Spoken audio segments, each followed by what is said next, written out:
6 দশক পর চূড়ান্ত অনুমোদন পেল পদ্মা ব্যারেজ। প্রথম ধাপে ব্যয় 34,497 কোটি টাকা। একনেকে মোট 9 প্রকল্প অনুমোদন। দাম বাড়ল কোরবানি পশুর চামড়ার। লবণযুক্ত গরুর চামড়ায় প্রতি বর্গফুটে বেড়েছে 2 টাকা আর খাসিতে 3 টাকা। হামে আরও 8 শিশুর মৃত্যু। অন্তর্বর্তী সরকারের ব্যর্থতাকে দুষলেন বিশ্বের সহকারী। শিশু নিরাপত্তাই মূল অগ্রাধিকার বললেন স্বাস্থ্যমন্ত্রী। এবং নারায়ণগঞ্জে বিদ্যুৎ কেন্দ্রের ক্যান্টিনে গ্যাস লিকেজে বিস্ফোরণে 12 জন দগ্ধ। আশঙ্কাজনক অবস্থায় বার্ন ইনস্টিটিউটে ভর্তি।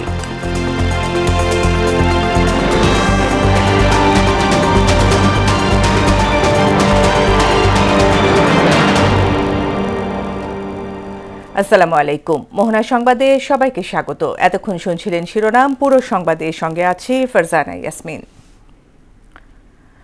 6 দশকের অপেক্ষা শেষে অনুমোদন পেল পদ্মা ব্যারেজ প্রকল্প, যার প্রথম ধাপ বাস্তবায়নে ব্যয় হবে 34,497 কোটি টাকা।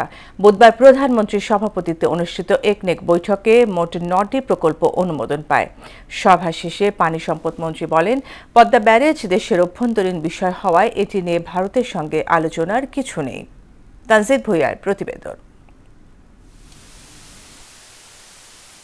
দীর্ঘ প্রতীক্ষিত পদ্মা ব্যারেজ প্রকল্পের মূল লক্ষ্য হল শুষ্ক মৌসুমে পদ্মা নদীতে পানির ঘাটতি মোকাবিলা, নদী ব্যবস্থা পুনরুজ্জীবন এবং দক্ষিণ পশ্চিমাঞ্চলে সামগ্রিক পানি ব্যবস্থাপনার উন্নয়ন নিশ্চিত করা।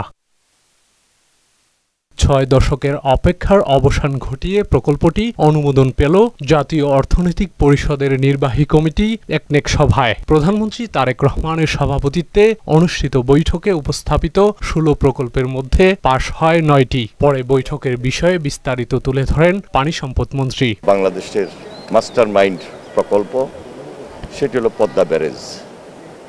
প্রায় 35,000 কোটি টাকার এই প্রজেক্ট আজকে অনুমোদন হয়েছে, যেখানে বাংলাদেশের 3 ভাগের 1 ভাগ অঞ্চল, 24টা জেলা, 7 কোটি মানুষ, 37% তারা উপকারভোগী। জনস্বার্থে জনগুরুত্বপূর্ণ বিদায় এই প্রকল্পটি আজকে অনুমোদন হয়েছে। প্রধানমন্ত্রী জনাব তারেক রহমান নির্বাচন পূর্বে রাজশাহীতে গিয়ে জনসাধারণের সামনে সেটা বক্তব্য রেখেছিলেন, কমিটমেন্ট করেছিলেন। আজকে সেটা বাস্তবায়নের জন্য আমাদের এই প্রকল্পটি একটাকে অনুমোদিত হয়েছে। তিনি জানান, পদ্মা ব্যারেজ প্রকল্পের প্রথম পর্যায়ে বাস্তবায়নে ব্যয় হবে 34,494 কোটি টাকা। সম্পূর্ণ জিওবি ফান্ড আমাদের গভর্নমেন্ট, আমরা এই ফান্ডটা 7 বছর লাগবে এই প্রজেক্টটা শেষ করতে। 2033 সনে এই প্রজেক্টটা শেষ হবে। 7 বছর মেয়াদী এই প্রকল্পের কাজ শুরু হবে দ্রুতই। রাজবাড়ীর পাংশায় পদ্মা ব্যারেজ নির্মাণের ফলে 24 জেলার মানুষ কৃষি সুবিধা পাবেন। কুষ্টিয়া, ফরিদপুর, বরিশাল, যশোর, খুলনা, ওই অঞ্চলগুলা, সেখানে 24টা জেলার জনসংখ্যা, জনগণকে আমরা সম্পৃক্ত করতে পারবো। পানি সম্পদ মন্ত্রী বলেন, পদ্মা ব্যারেজের পাশাপাশি গঙ্গা চুক্তি নিয়েও আলোচনা চলছে। এ বিষয়ে কাজ করছে কারিগরি দল। আশা করছি যে এই বছরেই আমরা এটাকে রিভিউ করব। তানজিদ ভুঁইয়া, মোহনা সংবাদ, ঢাকা। আসন্ন ঈদুল আজহাকে সামনে রেখে কোরবানি পশুর চামড়ার দাম নির্ধারণ করেছে সরকার। এবার লবণযুক্ত গরুর চামড়ায় প্রতি বর্গফুটে 2 টাকা আর খাসিতে 3 টাকা বাড়ানো হয়েছে। বুধবার কোরবানি সম্পর্কিত বিষয়াদির সুষ্ঠু ব্যবস্থাপনা নিশ্চিতকরণ সভা শেষে সচিবালয়ে এসব কথা বলেন বাণিজ্যমন্ত্রী খন্দকার আব্দুল মুক্তাদি। শামীমুজ্জামান চৌধুরী রিপোর্ট। প্রতি বছর ঈদুল আজহায় কোরবানির হাজার হাজার পশুর চামড়া পড়ে থাকে অবহেলায়। সংরক্ষণের অভাব, সঠিক ব্যবস্থাপনার সংকট আর ন্যায্য দাম না পাওয়ার ক্ষোভে হতাশ সাধারণ মানুষ। কখনো রাস্তার পাশে, কখনো মাদ্রাসা কিংবা এতিমখানার আঙিনায় নষ্ট হয় মূল্যবান এই সম্পদ। তবে এবার চামড়া ব্যবস্থাপনায় শৃঙ্খলা আনতে একগুচ্ছ পরিকল্পনার কথা জানিয়েছেন সরকার। এবছর লবণযুক্ত গরুর চামড়ার দাম ঢাকার মধ্যে প্রতি বর্গফুটে 62 থেকে 67 টাকা আর ঢাকার বাইরে 57 থেকে 62 টাকা নির্ধারণ করা হয়েছে। আগের চেয়ে প্রতি বর্গফুটে 2 টাকা বেড়েছে। ঢাকার ভিতরে গরুর চামড়া নির্ধারিত মূল্য হবে প্রতি বর্গফুট 62 থেকে 67 টাকা প্রতি বর্গফুট, আর ঢাকার বাইরে 57 থেকে 62 টাকা। এছাড়া সারা দেশে খাসির চামড়া প্রতি বর্গফুট 25 থেকে 30 টাকা এবং সারা দেশে বকরির চামড়ার দাম প্রতি বর্গফুট 22 থেকে 25 টাকা নির্ধারণ করা হয়েছে। গেল বছরের তুলনায় প্রতি বর্গফুটে 3 টাকা বেড়েছে। খাসির চামড়া ঢাকা এবং ঢাকার বাইরে সবই 25 থেকে 30 টাকা, আর বকরির চামড়া 22 টাকা থেকে 25 টাকা। এবং সবার সম্মিলিত প্রচেষ্টায় আগামী কুরবানির ঈদে আমরা ইনশাআল্লাহ চামড়াগুলি সংরক্ষণ করব, যাতে পরবর্তী সময়ে এটির পরিপূর্ণ সদ্ব্যবহার হয়। বাণিজ্য মন্ত্রী বলেন, কোরবানির পশুর চামড়া যেন নষ্ট না হয় সেজন্য জেলা প্রশাসন ও উপজেলা প্রশাসনের মাধ্যমে মাঠ পর্যায়ে সরকারি ব্যবস্থাপনায় লবণ পৌঁছে দেওয়া হবে। সারা দেশে সরকারের অর্থায়নে লবণ পৌঁছানোর ব্যবস্থা হবে এবং জেলা প্রশাসন উপজেলা প্রশাসনের মাধ্যমে মাদ্রাসা বা সংশ্লিষ্ট জায়গায় যেন লবণ পৌঁছে যায় সেটি আমরা নিশ্চিত করছি। প্রতি বছর প্রায় 1 কোটি পশু কোরবানি দেওয়া হয়। সেখান থেকে সংগ্রহ করা চামড়া দেশীয় শিল্পে ব্যবহৃত হয়। প্রয়োজন হলে কিছু সময়ের জন্য ওয়েট ব্লু চামড়া রপ্তানির সিদ্ধান্ত নেওয়া হতে পারে বলেও জানান বাণিজ্য মন্ত্রী। এটা অবস্থা সাপেক্ষে প্রয়োজন বোধে আমরা সেই রকম চিন্তা ভাবনা করব। শামীমুজ্জামান চৌধুরী, মোহনা সংবাদ, ঢাকা। গেল 24 ঘন্টায় হামে আরও 8 জনের মৃত্যু হয়েছে। ওই সময়ে হাসপাতালে ভর্তি হয়েছে 1615 জন। বুধবার স্বাস্থ্য অধিদপ্তরের নিয়মিত সংবাদ বিজ্ঞপ্তিতে এই তথ্য জানানো হয়। এতে বলা হয়, 15 মার্চ থেকে এখন পর্যন্ত সারা দেশে হাম ও এর উপসর্গে মোট 432 জনের মৃত্যু হয়েছে, আর 53,056 জনের মধ্যে হামের উপসর্গ পাওয়া গেছে। হামের টিকা কার্যক্রম নিয়ে দোষারোপ নয়, সন্তানদের নিরাপত্তা নিশ্চিত করাই মূল অগ্রাধিকার বলে জানিয়েছেন স্বাস্থ্যমন্ত্রী সরদার মোহাম্মদ সাখাওয়াত হোসেন। আর প্রধানমন্ত্রীর স্বাস্থ্য বিষয়ক বিশেষ সহকারী ডক্টর জিয়াউদ্দিন হায়দার বলেন, আওয়ামী লীগ আমলে ডেটা টেম্পারিংয়ের মাধ্যমে টিকাদানের মিথ্যা তথ্য প্রচার করা হয়েছে। শুরুতে টিকা দেয়া উপজেলাগুলোতে সংক্রমণ কমেছে বলে জানান স্বাস্থ্য অধিদপ্তরের ডিজি প্রভাত চন্দ্র বিশ্বাস। বুধবার আলাদা অনুষ্ঠানে এসব কথা বলেন তারা। ইমদাদুল হক খানের রিপোর্ট। সরকারি ভ্যাকসিনের বর্তমান পরিস্থিতি নিয়ে সচিবালয়ে সংবাদ সম্মেলন করেন স্বাস্থ্যমন্ত্রী সরদার মোহাম্মদ সাখাওয়াত হোসেন। বলেন, এখন পর্যন্ত প্রায় 98% শিশুকে হামের টিকা দেওয়া হয়েছে, বাকিরাও শিগগিরই টিকার আওতায় আসবে। এই কার্যক্রমের অতীত ভুল ত্রুটি না খুঁজে সন্তানদের নিরাপত্তা নিশ্চিত করার প্রধান অগ্রাধিকার বলে জানান তিনি। আমরা বেশিরভাগ ডিস্ট্রিক্ট মোর দেন 100% আমরা টিকা কভারেজ করেছি। টার্গেটে যেই কয়েকটা বাড়তেছে অনলি 1 or 2% ওগুলি চলমান, এবং এখন আমরা মাইকিং করতেছি প্রতিটি এলাকায় যারা ভ্যাকসিন পায় না, টার্গেটেড এরিয়ার বাইরে যেসব বেবিরা আছে তাদেরকে ডেকে এনে আমরা টিকা দেওয়ার ব্যবস্থা করতেছি, যাতে করে একটা বাচ্চা নিজের টিকা দিতে বাইরে না পড়ে। আগামী জুন থেকে 2 ধাপে ভিটামিন এ ক্যাপসুল বিতরণ করা হবে বলে জানান মন্ত্রী। ডাক্তাররা সন্তুষ্ট আছে, আপনারা জানেন, আমরা চেষ্টা করতেছি, আপনারা আমাদের সহযোগিতা করুন। এদিকে স্বাস্থ্য অধিদপ্তর আয়োজিত ব্রিফিংয়ে প্রধানমন্ত্রীর স্বাস্থ্য বিষয়ক বিশেষ সহকারী ডক্টর জিয়াউদ্দিন হায়দার বলেন, বিগত সরকারগুলোর অদক্ষতা, ডেটা টেম্পারিং ও দুর্বলতায় হাম মহামারী আকার ধারণ করেছে।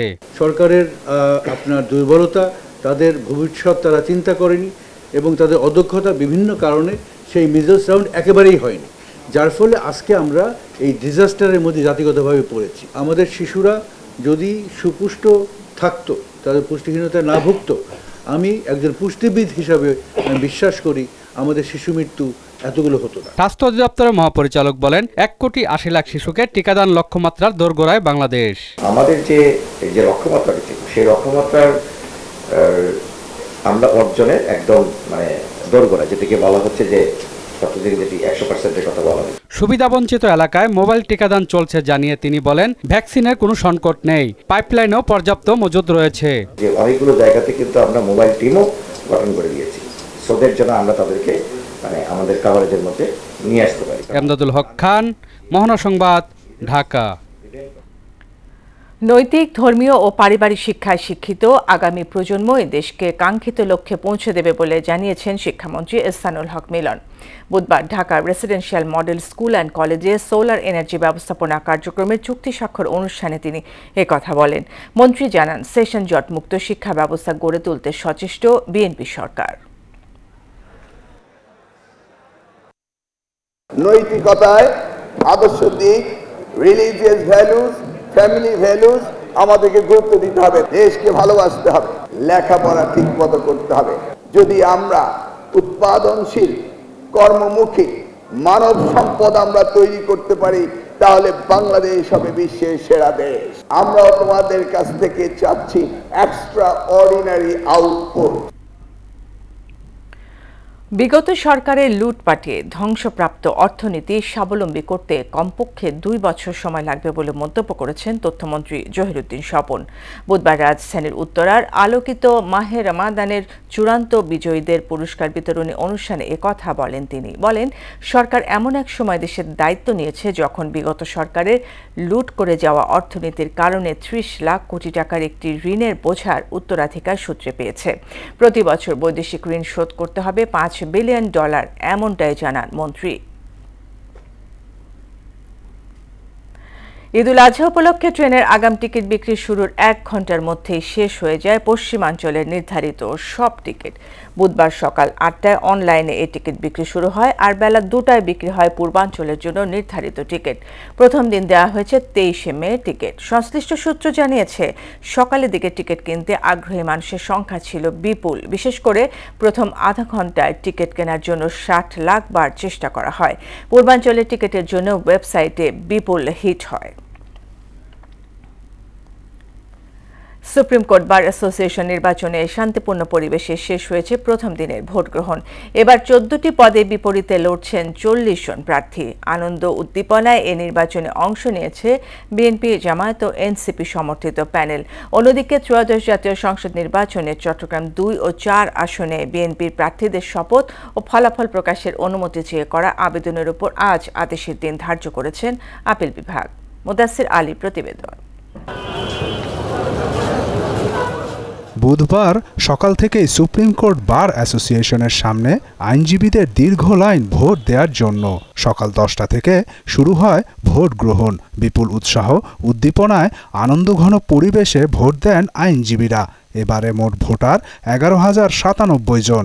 সভাপতির 1টি, সহসভাপতির 2টি, সম্পাদকের 1টি, কোষাধ্যক্ষের 1টি, সহসম্পাদকের 2টি এবং সদস্যের 7টি পদে প্রতিদ্বন্দ্বিতা করছেন 40 জন প্রার্থী। বিএনপি, জামায়াত ও এনসিপি সমর্থিত প্যানেল এতে অংশ নিয়েছে। নির্বাচনী পরিবেশ নিয়ে সন্তুষ্টির কথা জানান বিএনপি সমর্থিত নীল প্যানেলের সংশ্লিষ্টরা। ইনশাআল্লাহ জনগণ স্বতঃস্ফূর্তভাবে ভোট দেবে এবং সেই ভোটে জাতীয়তাবাদী আইনজীবী ফোরামের জয়লাভ হবে। প্রথম দিনের ভোট গ্রহণে তেমন কোনো অভিযোগ না থাকলেও শেষ পর্যন্ত সুষ্ঠু পরিবেশ বজায় থাকে কিনা তা কিছুটা সংশয় জানান জামায়াত সমর্থিত সবুজ প্যানেলের সংশ্লিষ্টরা। এনসিপি সমর্থিত লাল সবুজ প্যানেলেরও প্রত্যাশা সুষ্ঠু শান্তিপূর্ণ ভোট। নির্বাচনের যে পরিবেশ তৈরি হয়েছে এটা শেষ পর্যন্ত আমরা দেখতে চাই। নির্বাচন কমিশনে যারা কাজ করছেন তারা প্রশ্নের ঊর্ধ্বে উঠে নিরপেক্ষ ভূমিকা রাখবেন। দ্বিতীয় দিনে বৃহস্পতিবার শেষ হবে ভোট গ্রহণ। সুষ্ঠুভাবে ভোট গ্রহণ হবে এমনটাই প্রত্যাশা সাধারণ আইনজীবীদের। সবাই সুন্দরভাবে ভোট কেন্দ্রে প্রবেশ করছে। সার্বিক পরিবেশ পরিস্থিতি এটা খুবই সন্তোষজনক। প্রায় 40 জনের নমিনেশন বাতিল করেছিল। এটা যদি থাকতো আমার মনে হয় আরও একটা ভালো হতো। অন্যদিকে ত্রয়োদশ জাতীয় সংসদ নির্বাচনে চট্টগ্রাম 4 আসনে বিএনপির প্রার্থী আসলাম চৌধুরী ও চট্টগ্রাম 2 আসনে একই দলের প্রার্থী সরওয়ার আলমগীরের শপথ ও ফলাফল প্রকাশের অনুমতি চেয়ে করা আবেদনের আদেশের জন্য বৃহস্পতিবার দিন ধার্য করেছেন আপিল বিভাগ। যেহেতু ইলেকশন হয়ে গেছে, এখন তাদেরকে রেজাল্ট পাবলিকেশন এবং শপথ নেওয়ার সুযোগ করে দেওয়া হোক। কিন্তু আমরা বলেছি মূল আপিল শুনানি না হয়ে এই ধরনের অ্যাপ্লিকেশন যদি গ্রহণ করা হয় তাহলে মূল আপিল শুনানির আর কোনো প্রয়োজনীয়তা থাকবে না। নিয়ম অনুযায়ী 90 দিনের মধ্যে বিজয়ী প্রার্থীদের শপথের কথা থাকলেও উচ্চ আদালতে বিচারাধীন থাকায় এ নিয়ে কোনো সমস্যা হবে না বলে জানান আইনজীবী শিশির মনির। আগামীকালকে আদেশ হলো ওই দুটি দরখাস্তের উপরে আদেশ থাকবে। মুদাসসির আলী, মোহনা সংবাদ, ঢাকা। নারায়ণগঞ্জের সোনারগাঁওয়ে মেঘনা ঘাট বিদ্যুৎ কেন্দ্রের ক্যান্টিনে গ্যাস লিকেজ থেকে বিস্ফোরণে 12 জন দগ্ধ হয়েছে। বুধবার এই বিস্ফোরণ ঘটে। দগ্ধদের জাতীয় বার্ন ও প্লাস্টিক সার্জারি ইনস্টিটিউটে ভর্তি করা হয়েছে। প্রত্যক্ষদর্শীরা জানায়, বিদ্যুৎ কেন্দ্রের কর্মচারীরা ক্যান্টিনে খাবার খাওয়ার সময় হঠাৎ বিস্ফোরণ হয়। দগ্ধদের শরীরের 5 থেকে 80% পুড়ে গেছে বলে জানিয়েছেন বার্ন ইনস্টিটিউটের আবাসিক সার্জন ডক্টর শাওন বিন রহমান। 3 তলা ডরমিটরি রুম, সেখানে নিচতলায় একটা ডাইনিং রুম এবং কিচেন রুম আছে, যেখানে তাদের 12টা 30 মিনিট থেকে দুপুরের খাবার শুরু হয়। কিছু লোক খাবার নিয়ে টেবিলে খেতেছিল, আর কিছু লোক খাবার নেওয়ার জন্য লাইনের মধ্যে ছিল। এমন সময় এই বিস্ফোরণটা সংঘটিত হয়। 12 জনের মতো আহত হয়েছে বলে ওনারা আমাদেরকে আশ্বস্ত করছে। আমরা সবাই আপনার বার্ন ইউনিটে চিকিৎসাধীন, একজনের অবস্থা একটু আশঙ্কাজনক বলে জানায়। পশ্চিমবঙ্গে ক্ষমতার পালাবদলে ভারত বাংলাদেশ সম্পর্কে খুব একটা প্রভাব পড়বে না বলে মনে করছেন বিশ্লেষকরা। তারা বলেন, বিজেপির হিন্দুত্ববাদী আচরণের পরও ঢাকাকে নিজস্ব পররাষ্ট্র নীতিতে অটল থাকতে হবে। প্রতিবেশী দেশগুলোর সঙ্গে বাংলাদেশকে সুসম্পর্ক বজায় রাখা জরুরি বলেও মন্তব্য করেন রাষ্ট্রবিজ্ঞানীরা। আরিফ হোসেনের ক্যামেরায় উষা ফেরদৌসের রিপোর্ট। পশ্চিমবঙ্গে প্রথমবারের মতো বিপুল সংখ্যাগরিষ্ঠতা নিয়ে সরকার গঠন করে ভারতীয় জনতা পার্টি বিজেপি। রাজ্যে দলটির এই উত্থানে যেমন ভারতীয় রাজনীতিতে নতুন সমীকরণ তৈরি করেছে, তেমনি বিজেপির হিন্দুত্ববাদী আচরণের কারণে সেখানকার সংখ্যালঘু সম্প্রদায়ের মাঝে উদ্বেগ দেখা দিয়েছে। নিকটতম প্রতিবেশী হিসেবে বাংলাদেশের জন্য থাকে নানা হিসেব নিকাশ। সেখানে যেহেতু উগ্র হিন্দুত্ববাদ রয়েছে এই মুহূর্তে, সেজন্য মুসলিমদের জন্য একটা উদ্বেগজনক পরিস্থিতি তৈরি হচ্ছে এবং সেটার রেশ বাংলাদেশের বর্ডারে পড়ার সম্ভাবনা রয়েছে যথেষ্ট। বিশেষ করে এই পশ্চিমবঙ্গের যে মুসলমানরা আছে তাদেরকে তিনি বাংলাদেশি বলে অভিহিত করেছেন। পুরো নির্বাচনী প্রচারণায় মুসলিম বিদ্বেষী বক্তব্য দিয়ে সরব ছিলেন বিজেপি নেতারা। এমনকি জয়ের পর মুসলিম ভোটারদের অবদান সরাসরি অস্বীকার করেন বিজেপি নেতা শুভেন্দু অধিকারী। পশ্চিমবঙ্গে থাকা মুসলমানদের বাংলাদেশি অনুপ্রবেশকারী বলেও আখ্যা দিয়েছেন একাধিকবার। একদম সেপারেট করে দাও এখানকার এই সব জিহাদি মৌলবাদীদের সাথে আমাদের হিন্দুদের। जितना मुसलमान वोट देने के लिए निकला सब ममता को वोट दिया। ये जीत हिंदुत्व का जीत है। রাষ্ট্রবিজ্ঞানীরা বলছেন, রাজনৈতিক পট পরিবর্তন স্বাভাবিক প্রক্রিয়া। এখন নিজেদের পররাষ্ট্রনীতি অনুসরণ করেই পদক্ষেপ নিতে হবে ঢাকাকে।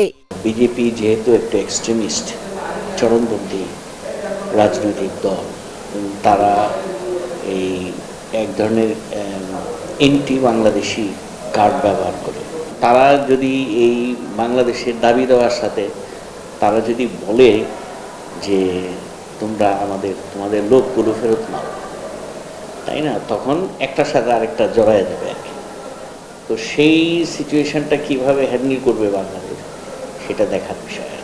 পশ্চিমবঙ্গে বিজেপির উত্থান এবং আসামে দলটির অবস্থান সুদৃঢ় হওয়ায় ভারতের পূর্বাঞ্চলীয় প্রতিবেশীদের সাথে সম্পর্ক পুনরুজ্জীবিত করার একটি রাজনৈতিক সুযোগও তৈরি হয়েছে। পশ্চিম বাংলার মুখ্যমন্ত্রী এবং বিজেপি সরকার তাদের পলিসিটা আসলে কি বাংলাদেশকে নিয়ে, এবং সেই তথাকথিত যে কথাটা বলা হচ্ছে যে অনেক বাংলাদেশের মানুষ ওখানে থাকে, অনেকে আশ্রয় নিয়ে থাকে, আমরা জানি যে অনেক ক্রিমিনালরাও আশ্রয় নিয়ে পশ্চিম বাংলায় থাকে। তাদের ব্যাপারে বিজেপি সরকারের অবস্থান কি হবে সেটি আসলে আমরা এখনো সময় আসেনি, একটু সময় লাগবে আমাদেরকে এটা বুঝতে। বাংলাদেশের প্রায় 3/4 স্থলসীমা এবং বাণিজ্য যাতায়াতের বড় অংশই হয় পশ্চিমবঙ্গ রাজ্যকে ঘিরে। তাই সম্পর্ক এগিয়ে নিতে পররাষ্ট্র নীতি বাস্তবায়নের বিকল্প নেই বলেই মনে করেন বিশ্লেষকরা। উষা ফেরদৌস, মোহনা সংবাদ। প্রতিবন্ধী শিশুদের অধিকার ও স্বাস্থ্য সুরক্ষার স্টিয়ারিং কমিটি গঠন করা হয়েছে বলে জানিয়েছেন সমাজ কল্যাণমন্ত্রী এজেডএম জাহিদ হোসেন। বুধবার ওসমানী স্মৃতি মিলনায়তনে 19তম বিশ্ব অটিজম সচেতনতা দিবস অনুষ্ঠানে তিনি কথা বলেন। তিনি বলেন, শিশুদের নিয়ে দেশীয় কোনো ধরনের বিভাজন থাকবে না। আগামীর বাংলাদেশ হবে সমৃদ্ধশীল। মন্ত্রী বলেন, সাম্প্রদায়িক সম্প্রীতি ও অন্তর্ভুক্তিমূলক সমাজ গড়তে চায় সরকার। সাভারের অদূরেই জাস্ট ব্যাংক টাউনের অপোজিটেই এখানে আমরা কিন্তু আমাদের যে সমস্ত বিভিন্ন ধরনের প্রতিবন্ধী যারা আছেন তাদের খেলাধুলা উপজেলা থেকে জেলা, জেলা থেকে বিভাগ, বিভাগ থেকে জাতীয় পর্যায়ে আয়োজনের জন্য বর্তমান সরকার এই যে নতুন করে স্পোর্টস শুরু হয়েছে, এইটার পাশাপাশি কিন্তু এই প্রতিবন্ধীদের খেলাধুলা করেও এবং ন্যাশনাল অলিম্পিক কিন্তু বাংলাদেশে হবে ইনশাআল্লাহ। দেশের যে কোনো সংকট উত্তরণে বিএনপি সামনে থেকে নেতৃত্ব দিয়েছে বলে মন্তব্য করেছেন ঢাকা দক্ষিণ সিটি কর্পোরেশনের প্রশাসক আব্দুস সালাম। বুধবার জাতীয় প্রেস ক্লাবে বিএনপি নেতা নাসিরউদ্দিন আহমেদ পিন্টুর শাহাদাত বার্ষিকীর আলোচনায় তিনি বলেন, বিগত সরকার ঢাকার শৃঙ্খলা ফেরাতে কোনো চেষ্টাই করেনি। তবে বর্তমান সরকার নাগরিকদের সুযোগ সুবিধা নিশ্চিতে অঙ্গীকারাবদ্ধ। রাজধানীতে যত্রতত্র হকার বসতে দেওয়া হবে না বলেও জানান ডিএসসিসি প্রশাসক।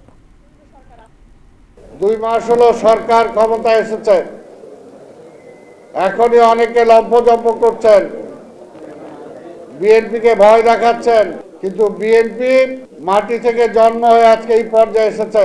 5ই আগস্টের পরে সারা ঢাকা শহর হকার দিয়ে ভরে গেল। তাহলে এগুলোর সমস্যার কিভাবে হবে? এগুলোর সমাধান আমাদের করতে হবে। সেই ব্যাপারে আপনাদেরকে নাগরিক এগিয়ে আসতে হবে। ফুটপাত আর মানুষের চলাচলের জন্য সেই চলাচলের ব্যবস্থা রাখতে হবে। কিছু কিছু জায়গায় আমরা সকাল 8টা থেকে রাত্র 8টা পর্যন্ত হকারদের বসার সুযোগ করে দেব। কোরবানির ঈদ সামনে রেখে রাজবাড়িতে প্রস্তুত রয়েছে 70,000 পশু। শেষ সময়ে ব্যস্ত সময় পার করছেন খামারিরা। সম্পূর্ণ দেশীয় পদ্ধতিতে চলছে গরু মোটাতাজাকরণ। তবে বিদেশি পশুর আমদানি নিয়ে দুশ্চিন্তায় খামারিরা। খামার পরিদর্শন ও সুস্থ পশু পালনে খামারিদের পরামর্শ দিচ্ছেন প্রাণী সম্পদ কর্মকর্তারা। মোহাম্মদ ইউসুফ মিয়ার তথ্য চিত্রে জানাচ্ছেন মিশাল বিনতে আনোয়ার। পবিত্র ঈদুল আজহা উপলক্ষে রাজবাড়ী জেলায় 8,872 জন খামারি প্রায় 70,000 গরু প্রস্তুত করেছেন। জেলায় কোরবানি পশুর চাহিদা রয়েছে প্রায় 55,000। স্থানীয় চাহিদা মিটিয়ে 15,000 পশু রাজধানী সহ দেশের বিভিন্ন প্রান্তে কোরবানির চাহিদা পূরণ করবে। কোনো প্রকার ইনজেকশন বা কৃত্রিম ওষুধ ব্যবহার না করে সম্পূর্ণ দেশীয় পদ্ধতিতে পালন করা পশুর চাহিদা বাজারে বেশি। বিদেশ থেকে পশু আমদানি বন্ধ না হলে লোকসানের শঙ্কা করছেন খামারিরা।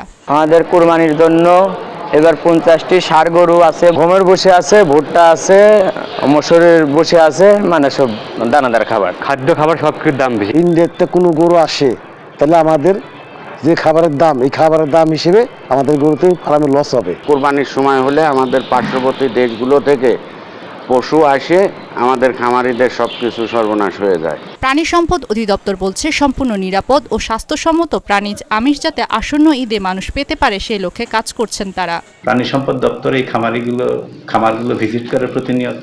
আমরা মনে করি যে সম্পূর্ণ নিরাপদ এবং স্বাস্থ্যসম্মত প্রাণীজ আমিষ যাতে আসন্ন কোরবানির মাধ্যমে দেশের মানুষ পেতে পারে, তার জন্য প্রাণী সম্পদ দপ্তর এই খামারিদের পাশে আছে এবং কাজ করে যাচ্ছে। কোরবানির জন্য প্রস্তুত রাজবাড়ির সকল গবাদি পশু সুস্থ এবং স্বাস্থ্যসম্মত বলে দাবি সংশ্লিষ্টদের। মিশাল বিনতে আনোয়ার, মোহনা সংবাদ। খেলার খবর, ক্রিকেট। নারী টি-20 বিশ্বকাপ শুরু 30 দিন আগে প্রস্তুতি ম্যাচের সূচি প্রকাশ করেছে আইসিসি। আগামী 6 থেকে 10 জুনের মধ্যে হবে 12টি ম্যাচ। গেল আসরে ফাইনালিস্ট নিউজিল্যান্ড ও বাছাই পেরিয়ে আসা আয়ারল্যান্ডের বিপক্ষে 2টি ম্যাচ খেলবে বাংলাদেশ। 6 জুন নিউজিল্যান্ড ও এর 3 দিন পর আয়ারল্যান্ডের মুখোমুখি হবে নিগার সুলতানার দল। বিশ্বকাপে এবার এ গ্রুপে বাংলাদেশের সঙ্গী অস্ট্রেলিয়া, ভারত, নেদারল্যান্ডস, পাকিস্তান ও দক্ষিণ আফ্রিকা। আসর শুরু হবে 12 জুন। বাংলাদেশের প্রথম ম্যাচ 14 জুন বার্মিংহাম নেদারল্যান্ডসের বিপক্ষে। শেষ করব মোহনা সংবাদ, যাবার আগে শিরোনামগুলো আরও একবার।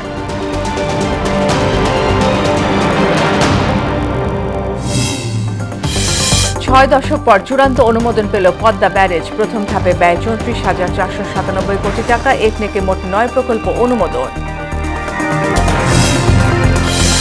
দাম বাড়ল কোরবানি পশুর চামড়া। লবণযুক্ত গরুর চামড়ায় প্রতি বর্গফুটে বেড়েছে 2 টাকা আর খাসিতে 3 টাকা।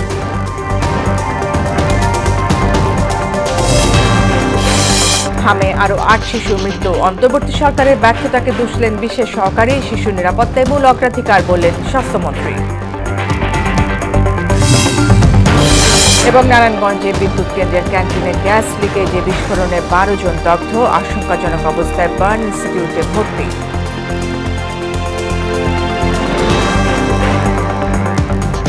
এই ছিল মোহনা সংবাদে। মোহনা সবশেষ খবর জানতে ভিজিট করুন www.mohana.tv। সংবাদ দেখতে পারেন ফেসবুক, ইউটিউবেও।